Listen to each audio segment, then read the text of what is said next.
নিজের জেলায় গিয়ে নন্দীগ্রামের উপনির্বাচন নিয়ে বিরোধীদের কটাক্ষ করলেন মুখ্যমন্ত্রী।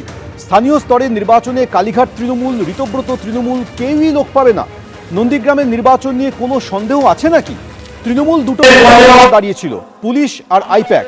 এবার 70% ভোট পাবো, মেচেদার কর্মী সভার পর মন্তব্য মুখ্যমন্ত্রীর।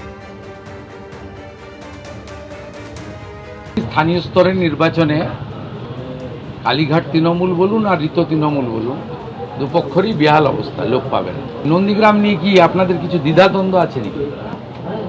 2019-এ 37%, 21-এ 44%, 24-এ পার্টি ক্ষমতায় ছিল না, 49, এবারে 56% ভোট পেয়েছি। তৃণমূল দাঁড়িয়েছিল দুটো পিলারের উপরে, একটা পুলিশ আর একটা আইপ্যাক। পুলিশ তো নেই, সরকারে না থাকলে পুলিশ থাকে না। আর আইপ্যাক তো ভোটের আগে পাতনি গুছিয়ে পালিয়ে গেছে। দু চারটা নিচের তলায় চ্যাং ব্যাং ছিল, সেগুলো দেখতে পাওয়া যাচ্ছে না।